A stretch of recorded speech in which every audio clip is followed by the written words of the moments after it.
For today's video, we're going to take a look at Emil, a 6'2" winger out of Finland. So in the clips, he's gonna wear number 59, and on some instances, he's gonna wear number 28 for Finland at the Five Nations in November. Having put good numbers against his own age group, we may be tempted to believe that his offensive skills are his best attributes, but as far as I'm concerned, it's his defensive game that I like the most. Early in the season, I saw him make a few nice defensive plays and I didn't make a fuss about it, because to me, these plays were out of necessity in the circumstances, and he was doing the bare minimum a coach has the right to expect out of his player. In the past few years, I've seen people labeling some prospect as being good or very good defensively, and to me, they were simply decent enough to say that they are not a liability in their own zone and that their coaches can trust them. This is somewhat how I saw Emil at first, but then I began to see a player who can bring a real value defensively to his team. I would explain his defensive prowess by three things. First, he's always the first man back on his line defensively, and there is no hesitation in his approach. He backcheck giving his all and heads straight for the disc carrier, trying to knock the puck away from him.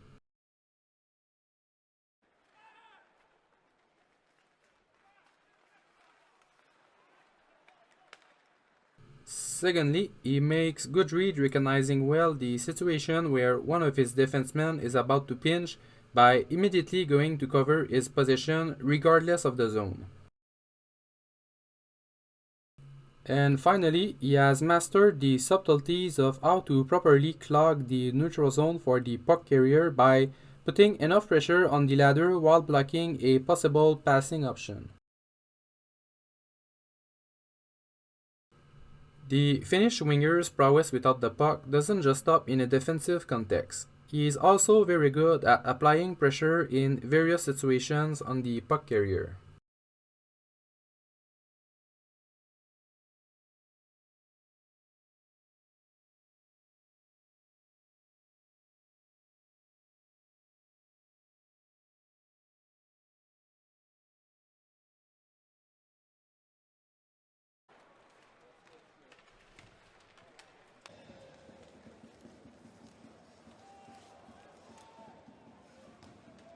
He also works well in confrontations along the board. For me, this aspect has always been more than a simple question of sheer strength and size. There are several nuances and subtlety to this facet, and in my eyes, Emil masters them. So just for example, the way he neutralizes his opponent's stick with his own before his rival can get to the puck first is simply brilliant to me.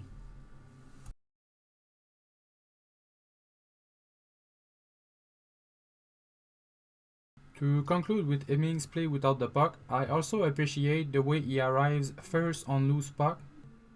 His commitment to place his body in front of his opponent, even if it means being stamped into the board, is a strong testament to his dedication to his team.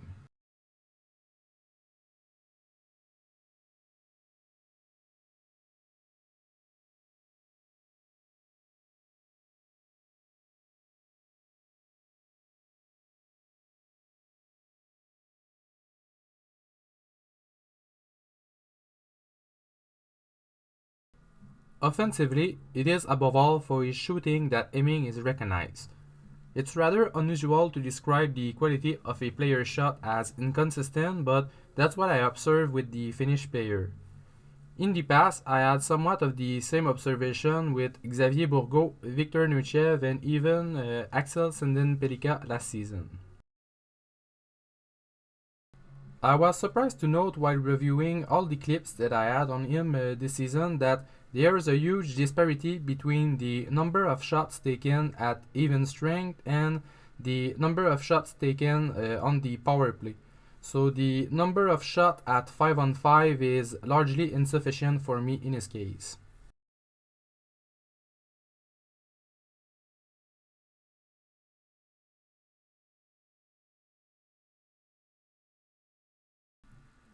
The problem does not only stop with the volume of shots taken, but also with their location. Emil's direct too many pucks to the net from the outside.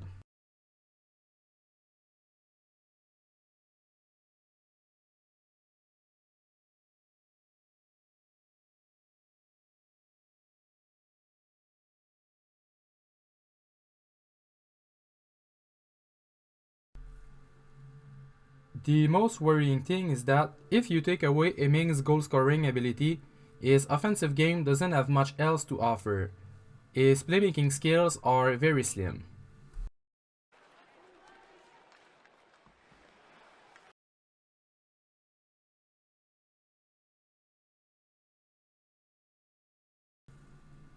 As with his shooting, we find the same tendency to execute plays from the outside.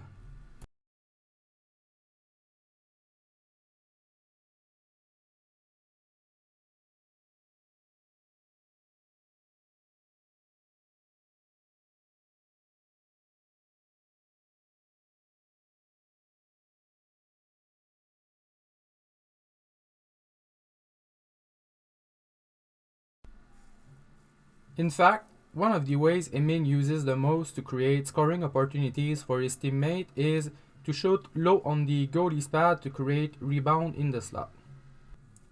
As for his skating, improvement in his top speed and acceleration were noted throughout the season. I have to admit though that I only saw two Finland's games at the Linka tournament, so it's possible that my assessment wasn't entirely fair at the moment. I consider the quality of his skating as fine or adequate. If this were not the case, he will not manage to be first on the puck on so many occasions.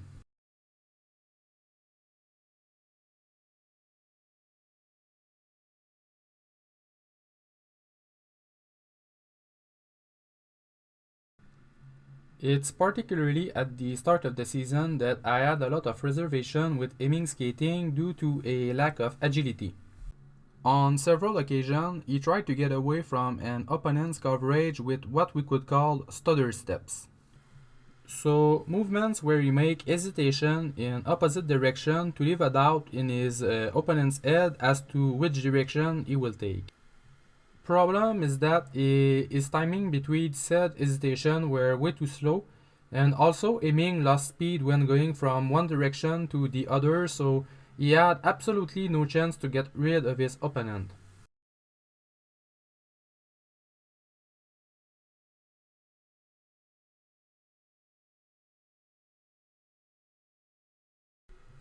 I also saw in aiming an inability to make sudden pivots on himself or tight turn using his edges. On several occasions along the boards, he could have used a pivot on himself to get away from his coverer and attack the lower region of the offensive zone. Instead, he was forced to go in only one possible direction, and it was up toward the offensive blue line, and he was forced to make a difficult pass to one of his defensemen. However, I must say that both aspects improved throughout the year.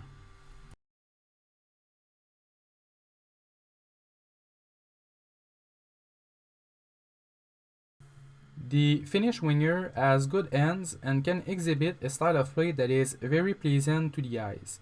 Against his age group, he has a certain aura and he can beat his opponents in a one-on-one situation with superb dangles. However, this confidence faded away when he made the transition to the Liga. It showed a certain maturity on the part of the player to avoid unnecessary risk in possession of the puck and to practice a more professional style of play. But on the other hand, I wonder if he is maximizing his talent and if he's showing enough during his draft season. During several games, I wonder if he was really ready to make the jumps to the professional full-time. As for his projection at the next level, the quality of his defensive game and his overall play without the puck opens up a lot of doors for him and allows him to broaden the range of possibility regarding where he could fit in the NHL lineup.